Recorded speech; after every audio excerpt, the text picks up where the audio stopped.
at my son's birthday party. My granddaughter grabbed my arm in a panic. "Grandpa, let's get out of here." Now, I was stunned. "Why?" I asked. "Just go, please," she begged. I trusted her, and it saved me from a terrible act on the part of my son. You would not believe what he was planning to do. Before we continue, please subscribe to the channel and let us know where you are listening in the comments. Dad, I need you to listen to me this time, without jumping to conclusions. Trevor burst through my front door mid-sentence, not bothering to knock. His confidence felt rehearsed, like he'd practiced this moment in his car outside. I removed my reading glasses slowly, folding the evening newspaper and setting it aside. The leather armchair creaked as I straightened. "Evening to you too, son." My voice carried 40 years of dealing with overeager contractors who promised the impossible. What's so urgent it couldn't wait for a proper greeting? He paced toward my bookshelf, then spun back, hands gesturing wildly. "This is it, Dad. The opportunity I've been waiting for. A real estate syndicate with guaranteed returns." I stood moving to my filing cabinet with deliberate steps. Trevor's eyes followed nervously as I retrieved a manila folder marked Trevor Investments, 2019-2025. "Guaranteed, you say?" I spread the documents across my coffee table. 15% returns, perhaps, maybe 20. "Dad, this is different. Like the Miami condos were different." I pulled out a receipt. $75,000 gone in 3 months, when your guaranteed rental income turned into a foreclosure notice. Trevor's jaw tightened. His confident posture crumbled as he recognized the papers. Bank statements, contracts, cancelled checks, all chronicling his spectacular failures. "You never trust me." His voice rose, echoing off the hardwood floors. "Every time I try to build something, you sabotage it with your negativity." I opened another folder, the cryptocurrency mining equipment that never arrived, $50,000 to a scammer you met online. That was different. I continued shuffling papers. The food truck business with a convicted felon as your partner. 30,000 startup costs lasted exactly 93 days. Trevor's face flushed red. He grabbed his jacket from where he'd thrown it on my couch. Movements sharp and angry. "You're impossible. This syndicate has real properties, real investors, real returns. Show me the documentation." "I don't have it with me." "But then you don't have my money." The silence stretched between us like a chasm. Outside, evening shadows crept across my lawn. A neighbor's dog barked somewhere down Maple Street. Trevor's shoulders sagged momentarily, then squared again. "Fine. When this deal makes millions without you, don't come crawling back, asking for your cut." He stormed toward the door, footsteps heavy on my oak floors. The front door slammed hard enough to rattle my windows. Through the glass, I watched him fumble with his car keys. His earlier confidence completely evaporated. The engine roared to life with unnecessary force. Gravel scattered as he backed out of my driveway too fast, tires squealing slightly. Red taillights glowed, angry in the gathering dusk, as his car disappeared around the corner. I remained standing by the window, watching the empty street long after the sound of his engine faded. The red glow of taillights disappeared around Maple Street corner. I stepped back from the window. My reflection ghost-like in the darkening glass. The house felt hollow now, filled with echoes of raised voices and slammed doors. I moved to the kitchen, my feet finding their familiar path across creaking floorboards. The coffee ritual helped, grinding beans, measuring water, the steady drip that filled the evening silence. 40 years of marriage had taught me that some conversations required coffee afterward, even when conducted alone. Steam rose from my mug as I carried it to my study. The filing cabinet drawer opened with a metallic whisper. Manila folders emerged in chronological order, each one a lesson Trevor refused to learn. Miami first. The real estate prospectus had looked legitimate enough. Glossy brochures featuring pristine condominiums overlooking Biscayne Bay. Trevor had been 34 then, still optimistic about quick fortunes. The developer vanished with investors' money before breaking ground. $75,000 gone. I spread the cryptocurrency documents across my desk. Mining equipment that existed only in online advertisements. Trevor had shown me YouTube videos of supposed mining farms, convinced he discovered the future of wealth. The scammer's website looked professional until it disappeared overnight, taking $50,000 with it. The food truck partnership came next. Trevor's business plan had actually impressed me initially. Locally sourced ingredients, downtown location near the courthouse. Then I discovered his partner's criminal history. Embezzlement the man had stolen from his previous employer, but Trevor dismissed my concerns as paranoia. 3 months later, the partner disappeared with the equipment and remaining startup funds. Coffee cooled in my mug as I reviewed bank statements documenting casino bailouts, Foxwoods, Mohegan Sun, occasional trips to Atlantic City with Meredith. Small amounts at first, 500 here, 1,000 there. The requests increased after his marriage, just until my next commission check became his standard plea. Each folder told the same story, Trevor's eternal optimism colliding with harsh reality. But tonight felt different. His anger had been sharper, more desperate. The way he'd avoided eye contact when describing his syndicate, the vague answers about documentation, classic signs I'd learned to recognize from decades of screening subcontractors. I thought about Meredith's influence. Before their marriage, Trevor's schemes had been smaller, less frequent. She encouraged his grandiose thinking, pushed him toward bigger risks. Her expensive tastes required expensive solutions. The family photo on my desk showed happier times. Trevor, at 18, accepting his high school diploma. Pride had shone in his eyes then. Genuine accomplishment earned through effort. When had that changed? When had he started believing success should come without struggle?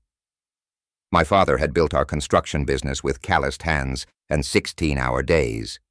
I'd learned by carrying tools, mixing concrete, understanding materials from the ground up. Trevor wanted boardroom success without basement experience. The study lamp cast warm light across financial wreckage spanning 6 years. Nearly $200,000 lost to schemes, scams, and simple poor judgment. Each time I'd hoped this would be his learning moment. Each time he'd convinced me the next opportunity would be different, but enabling wasn't helping. Every rescue delayed his reckoning with reality. I gathered the papers methodically, returning each folder to its proper place. The filing cabinet closed with finality. Outside my window, streetlights flickered on automatically, illuminating empty sidewalks. Tomorrow would bring new challenges, but tonight's decision felt right. Sometimes the greatest kindness was saying no. I turned off the desk lamp and headed upstairs, leaving the study in darkness. Morning sunlight streamed through the kitchen window as I folded my grocery list into my wallet. The confrontation with Trevor felt like a distant storm now, necessary but finished. Coffee had cleared my head. Shower had washed away yesterday's tension, and today offered the simple pleasure of routine tasks. I grabbed my reusable shopping bags from the pantry hook, checked that my car keys were in my pocket, and headed for the front door. The morning air carried the scent of Mrs. Henderson's lilacs blooming next door. Perfect spring weather for errands. My stride faltered halfway down the brick walkway. Something was wrong with my Honda. The car sat lower than normal, tilted at an odd angle like a wounded animal. All 4 tires were completely flat, the vehicle resting almost on its rims. My stomach dropped as I approached the silver sedan. This wasn't gradual deflation from age or weather. Each tire showed identical puncture marks near the sidewall, small, precise holes that could only have been made deliberately. I knelt beside the front passenger tire. Running my finger around the rubber, a metallic object protruded from the puncture. A roofing nail, the same type I kept in my workshop for emergency repairs. Walking around the entire vehicle, I found the pattern repeated on each wheel. 4 nails, 4 tires, 4 precise acts of vandalism committed sometime between midnight and dawn. The timeline crystallized in my mind. Last night's argument, Trevor's explosive anger, his threat about not coming crawling back when his deal succeeded, and now this, professional sabotage delivered under cover of darkness. I pulled out my phone and dialed Trevor's number. He answered on the 3rd ring, voice thick with sleep. "Dad, what's wrong?" "It's barely 9 o'clock. Son, I found my tires damaged this morning. All 4 of them punctured." A pause. When Trevor spoke again, his tone had shifted to concerned sympathy. "Dad, that's terrible. Probably neighborhood kids. You know how they get during spring break. All 4 tires, Trevor. Professional job.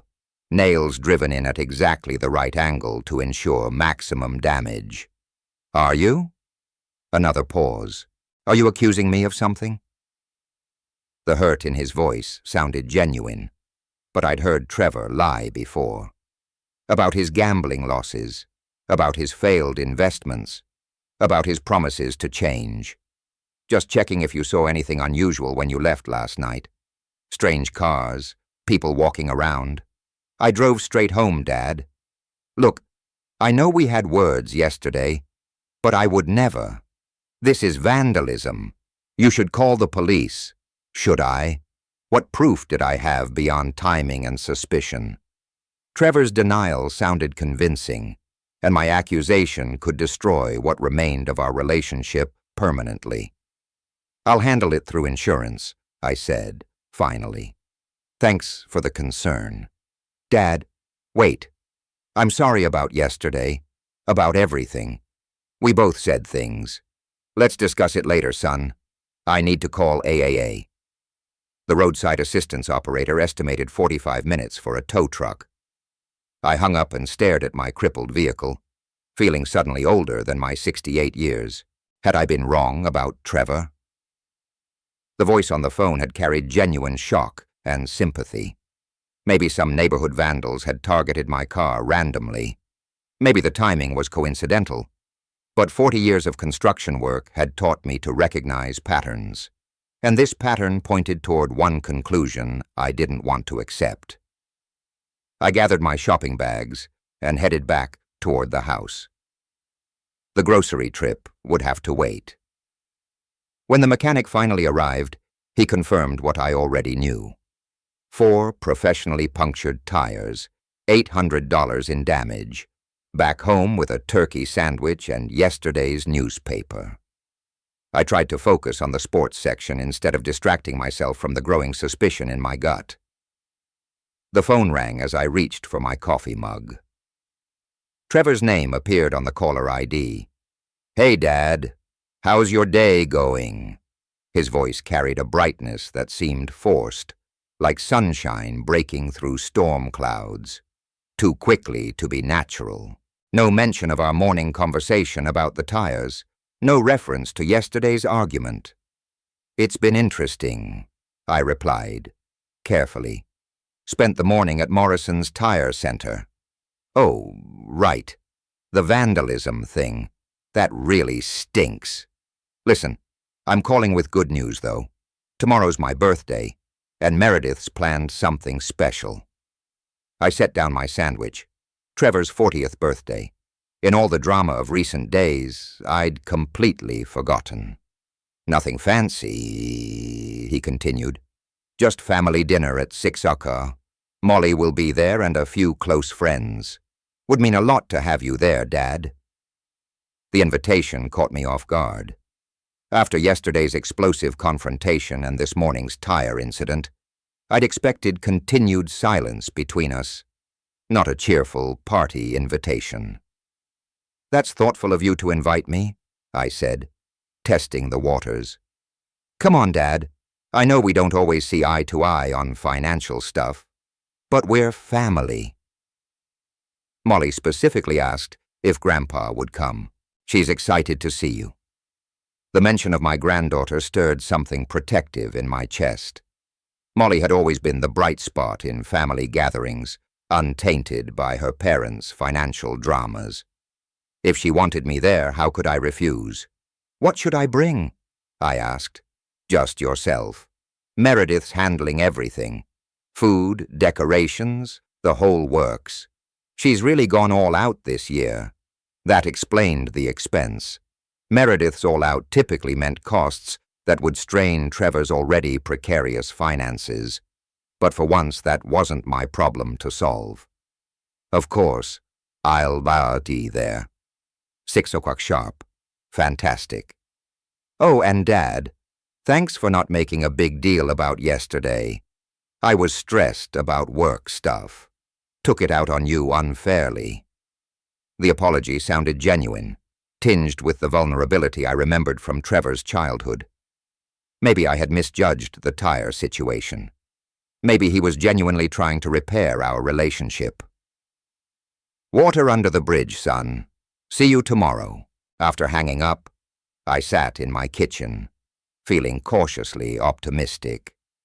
Family dinners had been rare since Trevor's marriage to Meredith. Her social calendar usually relegated family time to holidays and obligatory appearances. But a birthday celebration offered a chance to reconnect, to bridge the gap that had opened between us. Molly would be there, probably excited to show me her latest college adventures. Trevor might be in a better mood, surrounded by friends and family. I finished my sandwich while considering gift options. Nothing too expensive that would send the wrong message after yesterday's conversation. Something thoughtful but practical. Maybe a nice set of hand tools for his garage projects, or a book about business management he might actually read. The afternoon stretched ahead peacefully. Tomorrow's party had given me something positive to anticipate instead of dwelling on punctured tires and family tensions. Perhaps this was Trevor's way of extending an olive branch, his attempt to smooth over our recent difficulties. The timing might seem suspicious, but birthdays had a way of putting family conflicts into perspective. I cleared my lunch dishes and headed to the living room to browse online for appropriate gifts. For the first time in 2 days, I felt genuinely hopeful about my relationship with my son. The next day, as the taxi pulled away from Trevor's house, I stepped out onto the brick walkway, holding the carefully wrapped gift under my arm. The evening air carried the aroma of barbecue and laughter from the backyard. Through the front windows, I could see people moving around, more guests than I expected for a simple family dinner. Trevor appeared at the front door before I could knock, his face bright with what seemed like genuine enthusiasm. "Dad, you made it! Come in, come in." The house had been transformed, where I remembered modest furnishings. Expensive-looking decorations now adorned every surface. Crystal glasses caught the light from a new chandelier I had never seen before. The spread of food visible through the kitchen doorway looked professionally catered. "Happy birthday, son." I handed him the gift, a quality tool set I'd selected after careful consideration. 40 years hard to believe. "Thanks, Dad. This means everything." Trevor's smile faltered for just a moment, something unreadable flickering across his face. "Meredith, Dad's here." She emerged from the kitchen wearing an elegant dress that probably costs more than most people's monthly mortgage payment. "Glenn, so wonderful you could make it. Let me introduce you to everyone. The living room buzzed with conversation.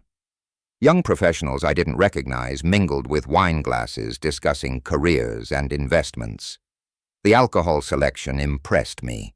Premium brands that Trevor definitely couldn't afford on his sales income.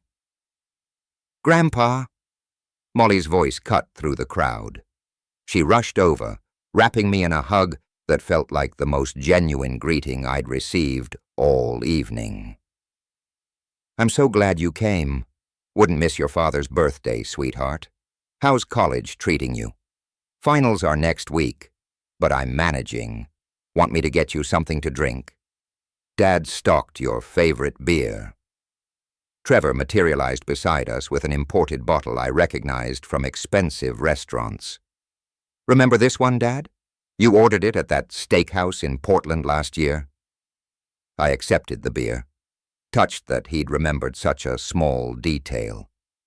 Maybe his invitation had been sincere after all. Maybe the tire incident really had been random vandalism, and I'd been too quick to suspect my own son. The evening progressed with surprising warmth.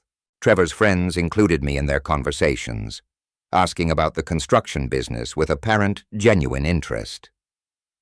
Meredith kept my glass filled, appearing beside me whenever it emptied with a fresh drink and a bright smile.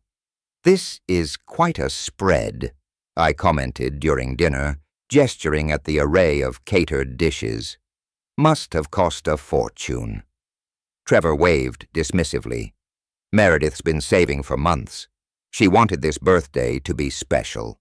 But the math didn't add up. The catering alone would have cost thousands, not counting the alcohol, decorations, and new furniture. Where had they found money for such extravagance when Trevor had been begging me for investment capital just days earlier? "Another wine, Glenn." Meredith appeared with a bottle of Cabernet that probably costs more than my weekly grocery budget. "This pairs beautifully with the beef." I nodded, feeling the warm buzz of alcohol beginning to soften my edges. The evening's contradictions seemed less important now, overshadowed by the simple pleasure of family celebration. Molly sat beside me, chatting about her psychology classes, her presence a reminder of what truly mattered. Trevor stood to make a toast, raising his glass with theatrical flourish. To family, to second chances, to the future. Everyone drank. The wine was exceptional, smooth, rich, probably aged longer than some of Trevor's friends had been alive. As the evening wore on, I found myself relaxing completely for the first time in days. But something nagged at me. Trevor kept checking his watch. Meredith's smiles, while warm, never quite reached her eyes, and whenever I glanced around the room, I caught them exchanging meaningful looks when they thought I wasn't watching. The party moved into its third hour with no signs of winding down. I settled into Trevor's new leather armchair, another expensive addition I didn't remember from previous visits. Watching the animated conversations around me, the wine had left me pleasantly relaxed. My earlier suspicions about tire vandalism and mysterious expenses. Feeling distant and unimportant, Trevor appeared at my elbow with another drink. "Dad, how about I show you the renovations upstairs? We've done some amazing work on the master suite." "Now?" I glanced around at the ongoing party. "Shouldn't you be with your guests? They're having a great time. Come on, I want to show you what we've accomplished." His insistence struck me as odd, but before I could respond, Meredith materialized on my other side. "Oh yes, Glenn, you simply must see the new bathroom fixtures. We spared no expense. There was that phrase again, no expense spared, by people who supposedly couldn't afford basic living costs without my financial assistance." As I started to rise from the armchair, Molly suddenly appeared beside me, her face pale and eyes wide with an emotion I couldn't immediately identify. "Fear? Panic? Grandpa?" she whispered, gripping my arm with surprising intensity. You need to leave right now. I blinked, certain I'd misheard. What? Please. Her voice carried an urgency that cut through my wine-induced haze. Just go. Trust me, something's wrong. Trevor stepped closer, his smile never wavering. Molly, what are you talking about? Grandpa was just about to see the upstairs. No, he wasn't. Molly's grip on my arm tightened.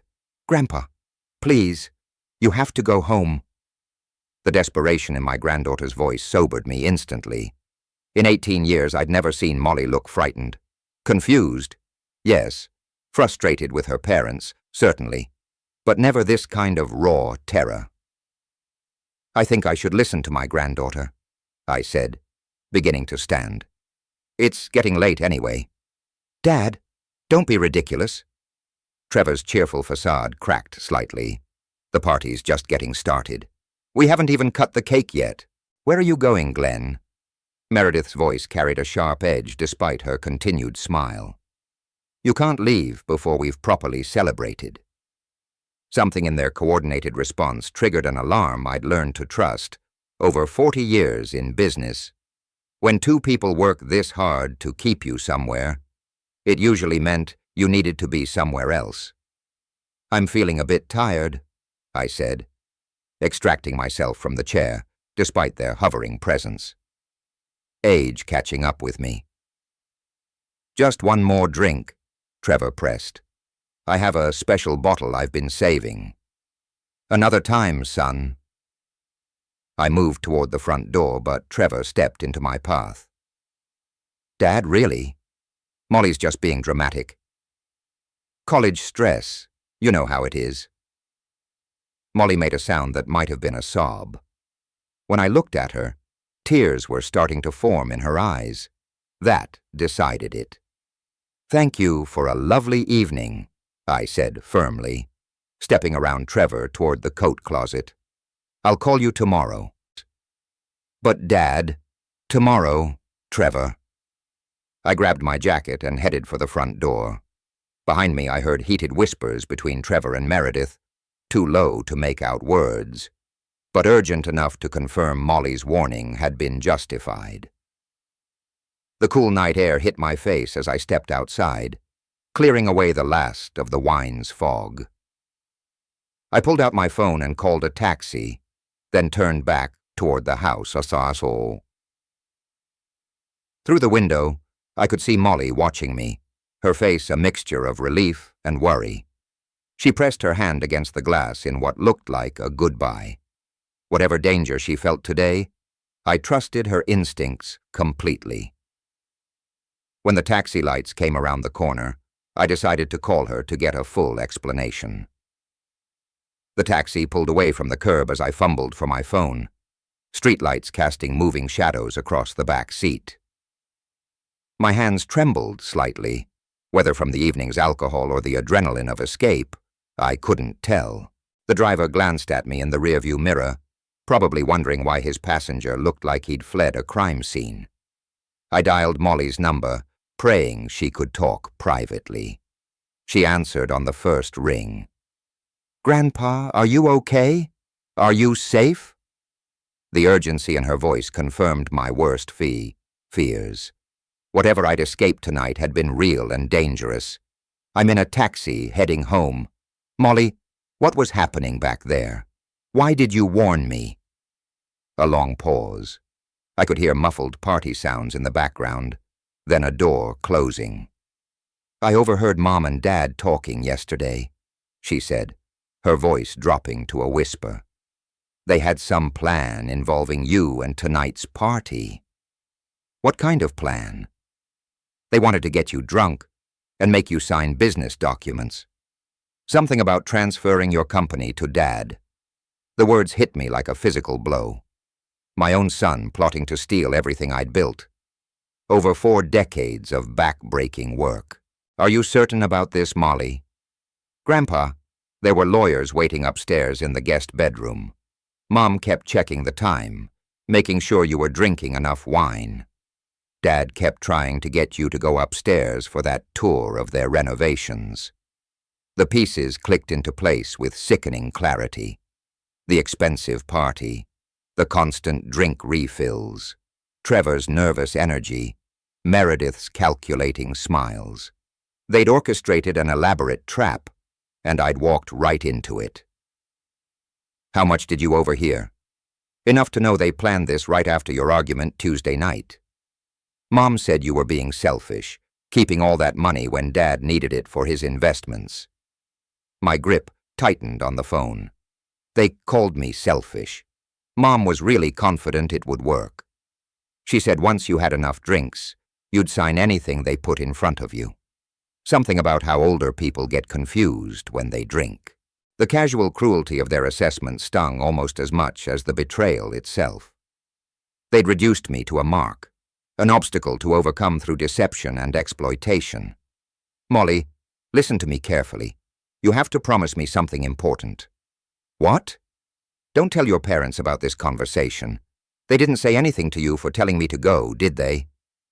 Okay, I'll keep quiet. Dad asked me why I did it and if I knew anything about tonight. I said no, and said that I told you to leave because it gets very dangerous in our neighborhood late at night. And I went to my room. They think I don't know about their plans. Promise me I'll deal with this situation, but you have to be careful.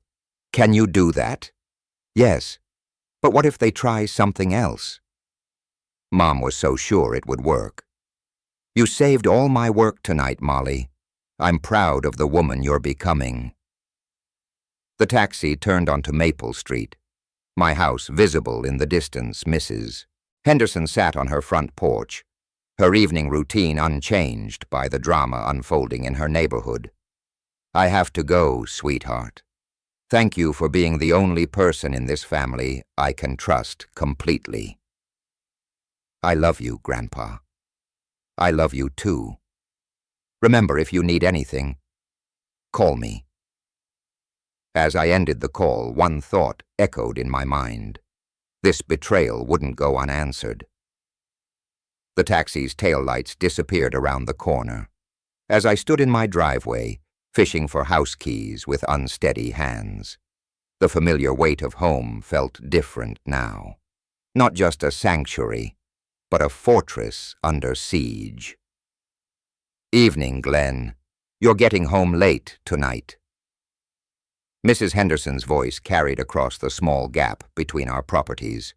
She sat on her front porch in the wicker chair that had occupied that spot for as long as I'd known her, wrapped in a light shawl against the spring evening chill. Good evening, Dorothy. Just visiting Trevor. I see you got your car fixed. New tires look good. I paused, keys halfway to the lock. How did you know about the tire problem? She was quiet for a moment, rocking gently in her chair. Then she stood and walked to the porch railing close enough that we could speak, without raising our voices. Well, I was sitting out here Tuesday evening. You know how I like the evening air. I saw something that troubled me but wasn't sure if I should mention it. A chill ran down my spine that had nothing to do with the night temperature. What did you see, Dorothy? I think you should know what really happened to your tires, Glenn. I walked closer to her property line, my heart beginning to race. Tell me. I saw Trevor leaving your house that night, around 9:30. He walked around your car with something in his hand. Looked like he was checking each tire. Then he knelt down by each one, did something, and stood up, looking around to see if anyone was watching. The confirmation hit me like a sledgehammer. Not random vandalism, not neighborhood kids. My own son methodically destroying my property in a calculated act of revenge. Are you certain it was Trevor Darcy? Glenn, I've known that boy since he was little. It was definitely him. This was right after I heard raised voices from your house. Not that I was listening intentionally, but sound carries on quiet evenings. She'd witnessed the entire sequence, our argument, his departure, his immediate retaliation. The timeline painted a picture of premeditated malice that went far beyond desperate financial need. He didn't see me sitting here in the shadows, she continued. I keep my porch light off in the evenings. Easier to see the stars. I appreciate you telling me this, Dorothy. I wasn't sure if I should say anything. Family matters are delicate and I don't like to interfere. But when I saw you getting those expensive new tires, I thought you should know the truth. First, the lawyer trap Molly had revealed, now confirmed tire vandalism, from Mrs. Henderson. My son had launched a systematic campaign against me.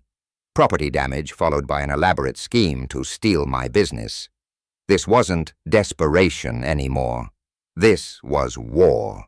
Let's keep this between us for now, I said, maintaining outward composure despite the rage building inside me.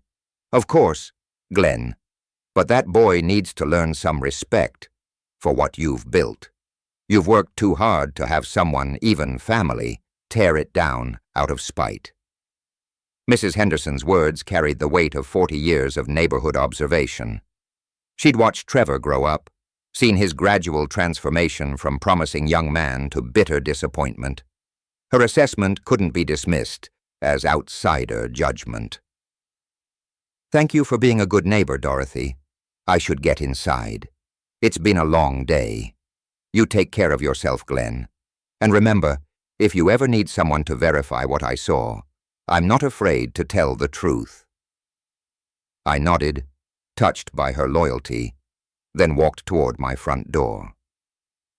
Behind me, I heard her settle back into her rocking chair, resuming her evening vigil over our quiet street. Inside my house, I turned on every light and stood in my living room, surrounded by 40 years of honest work and careful accumulation. Everything Trevor had tried to steal.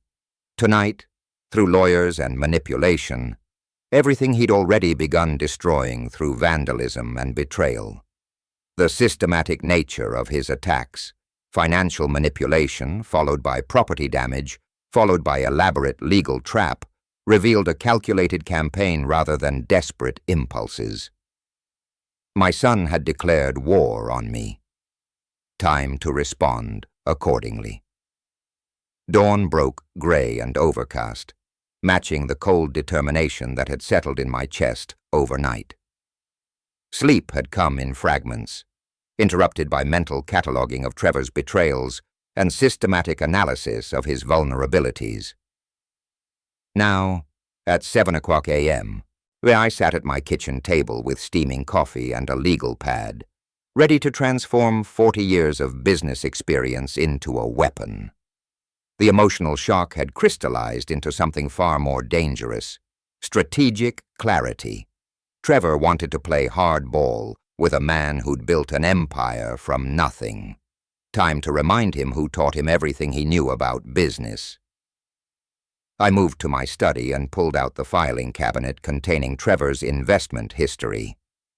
Each manila folder represented a lesson in financial irresponsibility, a pattern of poor judgment that would now serve as ammunition. The Miami condo scheme, the cryptocurrency disaster, the food truck partnership with a convicted felon, all documented with contracts, bank statements, and communication records. But this wasn't about revisiting old failures.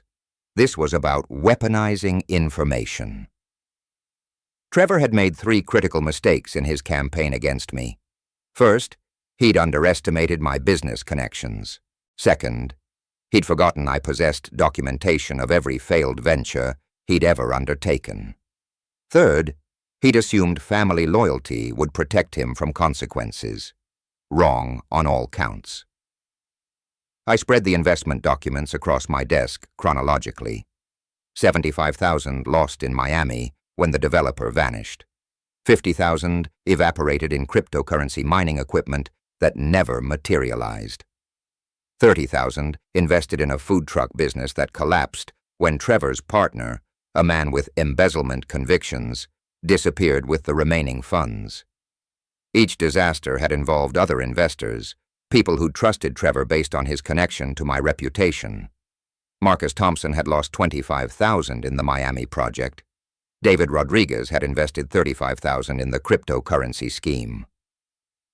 Jennifer Walsh had contributed $20,000 to the food truck venture.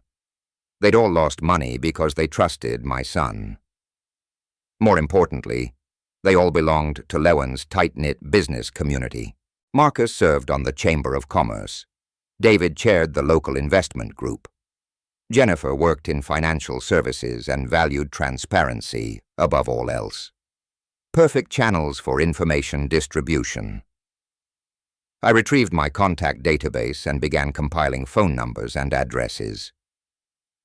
Anonymous tips required careful execution, professional presentation, documented evidence, and plausible deniability. The construction industry had taught me that reputation destruction required surgical precision, not emotional outbursts. Phase 1 would expose Trevor's pattern of financial mismanagement to his previous victims.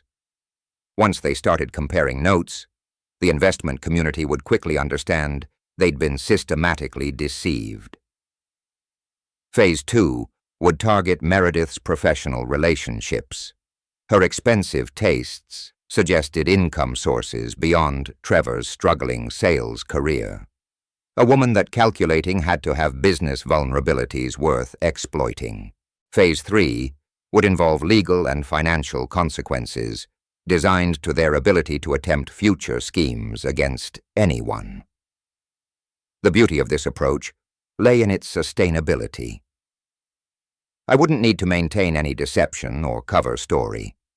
The evidence would speak for itself, and Trevor's victims would draw their own conclusions about his character and business practices.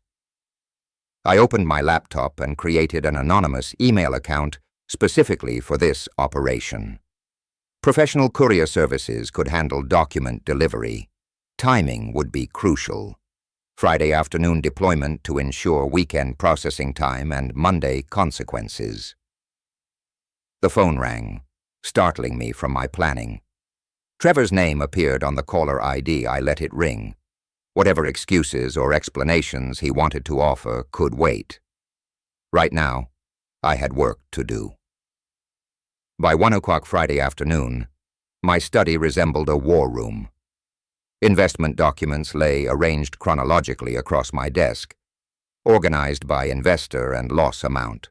3 large manila envelopes sat ready for courier delivery, each containing enough documented evidence to destroy what remained of Trevor's financial credibility. The first package was addressed to Marcus Thompson, who lost $25,000 in Trevor's Miami condo scheme. Inside were photocopies of the original investment contract, bank transfer records, and email communications showing Trevor's awareness that the developer was facing bankruptcy proceedings even as he continued collecting investor money. The second envelope contained David Rodriguez's cryptocurrency catastrophe documentation, $35,000 invested in mining equipment that existed only in online advertisements. I'd included the email thread where Trevor admitted the supplier looked questionable, but insisted the returns were too good to pass up. Jennifer Walsh's package detailed the food truck disaster, $20,000 invested in a business partnership with a convicted embezzler. The contract Trevor had signed included background check requirements he deliberately ignored. Each envelope contained a simple cover letter, information for your consideration regarding Trevor Meyer's business practices. Please review the attached documentation and draw your own conclusions. No accusations, no emotional appeals, just facts, dates, and financial records that spoke for themselves. I called Premier Courier Service and arranged same-day delivery to all 3 addresses. The timing was perfect. Friday afternoon would give the recipients weekend time to study the materials and contact each other before Monday's business day began. Anonymous delivery, the dispatcher confirmed. No problem. We'll need cash payment on pickup. Professional courier services asked no questions about anonymous packages. In 40 years of business, I'd learned that legitimate operations often required discreet information sharing. The packages left my house at 2:30 p.m. By evening, 3 of Lewen's most connected business professionals would be reviewing documented evidence of Trevor's systematic deception of his investors. Marcus Thompson controlled significant influence in the Chamber of Commerce. David Rodriguez chaired the investment group that vetted local business opportunities. Jennifer Walsh's financial services firm advised half the entrepreneurs in town.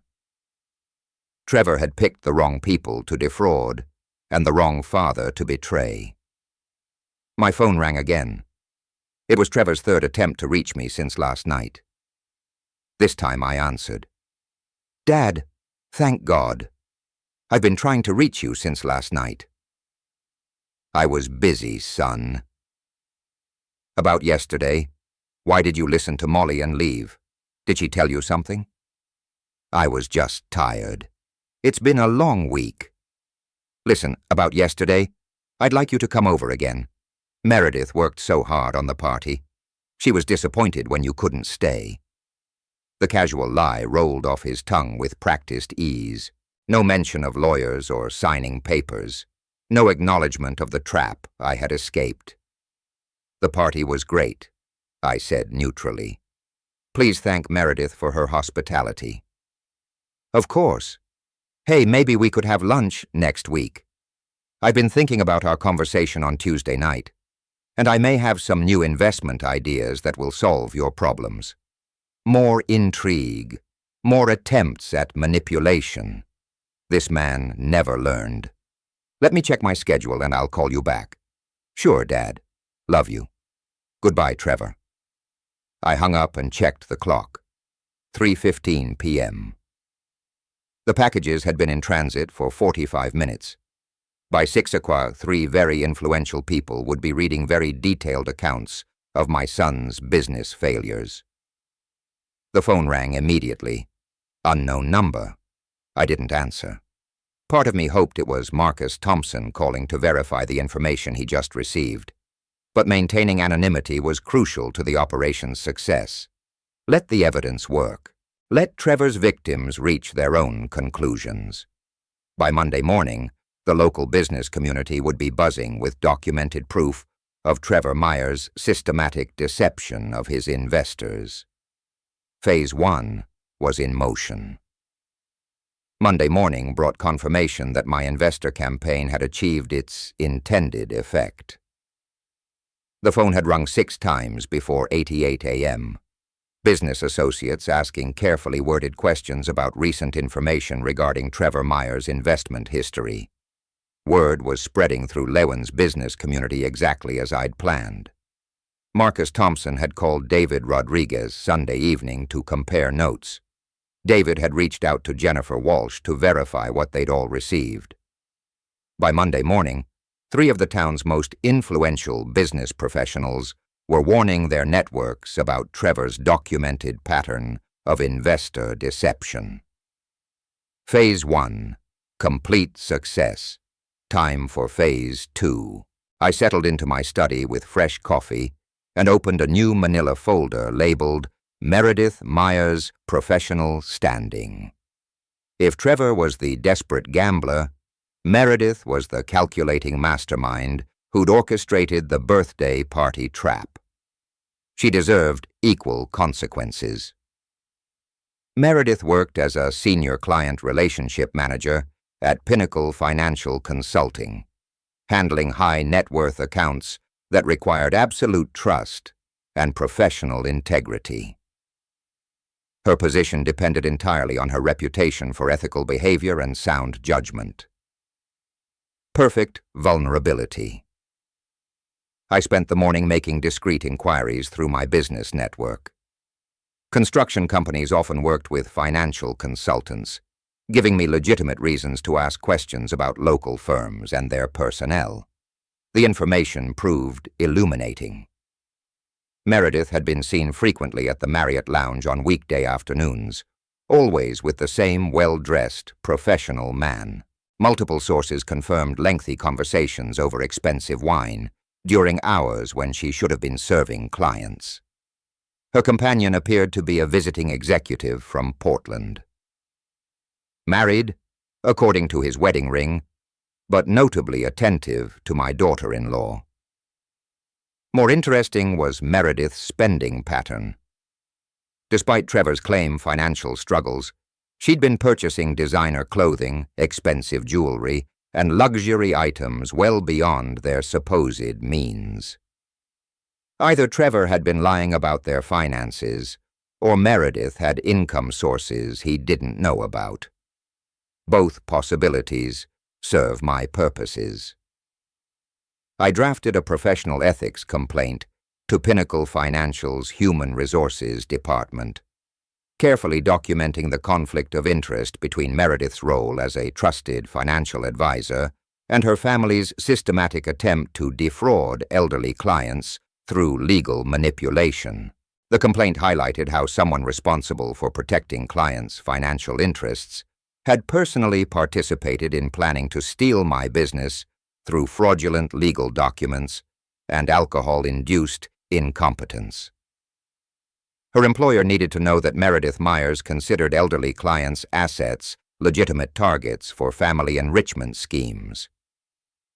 I included documentation of the birthday party expenses, catering, alcohol, decorations that suggested financial resources inconsistent with the struggling family finances Meredith undoubtedly portrayed to colleagues and clients. The anonymous package went out Monday afternoon via professional courier, along with a note suggesting HR investigate Meredith's recent client interactions for possible conflicts of interest or inappropriate financial advice, motivated by personal gain. By Tuesday morning, Pinnacle Financial would be conducting an internal investigation of their senior relationship managers, professional ethics, and client trust violations. My phone rang as I sealed the envelope. Unknown number. I let it ring but made note of the time. Trevor was getting desperate, calling from different phones to try reaching me. Good. Desperation led to mistakes, and mistakes created opportunities. The systematic destruction of both conspirators was proceeding exactly as planned. Tuesday afternoon brought the sound I'd been expecting. Car doors slamming in my driveway with unnecessary force, followed by rapid footsteps on my front walkway. Trevor and Meredith had come calling together, unified in their desperation. The aggressive knocking confirmed their emotional state before I opened the door. Both stood on my porch, faces flushed with anger and panic. Trevor's usual confidence had evaporated, replaced by the cornered animal look of a man facing complete ruin. Meredith's calculated composure had cracked, revealing the raw fury beneath her polished exterior. "We need to talk," Trevor said, pushing past me into the house. "Now, we know what you've been doing, Glenn," Meredith added, following her husband into my living room. I closed the door calmly and gestured toward the couch. "I've been expecting this conversation. Please sit down. Don't pretend innocence," Trevor snapped, remaining standing. "You destroyed my business relationships with those anonymous letters. Marcus, David, and Jennifer all got the same information packet about investments you funded years ago." Meredith's professional anger was more controlled, but equally intense. "My employer received an ethics complaint yesterday. HR is conducting a full investigation of my client relationship practices.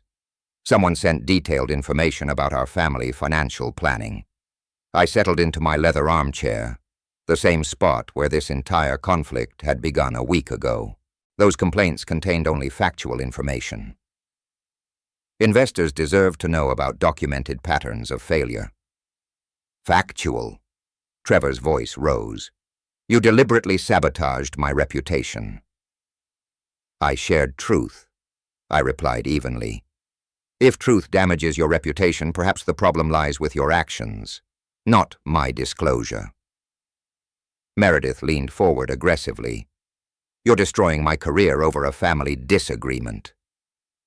"Let's discuss what really happened," I said, reaching for the folder I'd prepared for this moment. You plan to steal 40 years of my work through fraud and manipulation. I opened the file, revealing documentation of their systematic betrayal. Molly told me about the lawyers waiting upstairs at your birthday party. Mrs. Henderson saw Trevor puncture my tires after our argument. This wasn't a desperation. This was premeditated theft. The color drained from both their faces as they realized the scope of my knowledge. Tuesday argument about money, I continued methodically. Wednesday morning, tire vandalism and retaliation.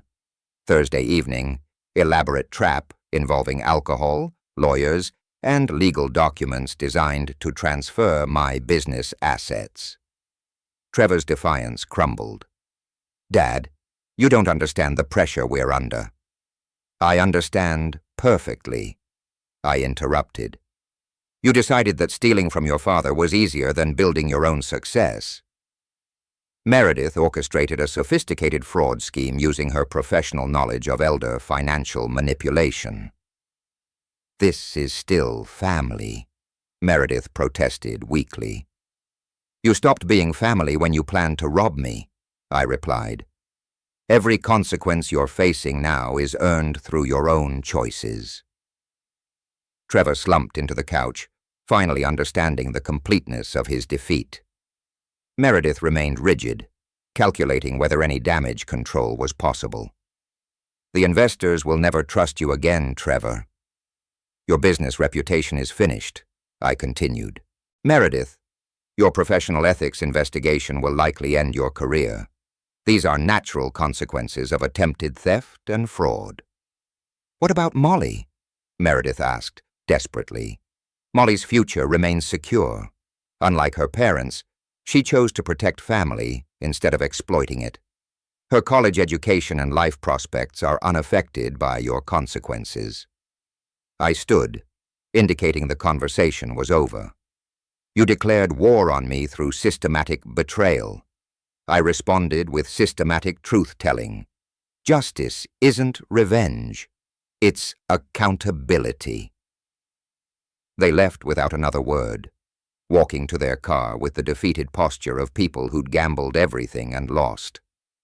I watched from my porch as they drove away, probably heading home to face their destroyed lives and ruined partnership. The phone rang as their taillights disappeared. Molly's name on the caller ID.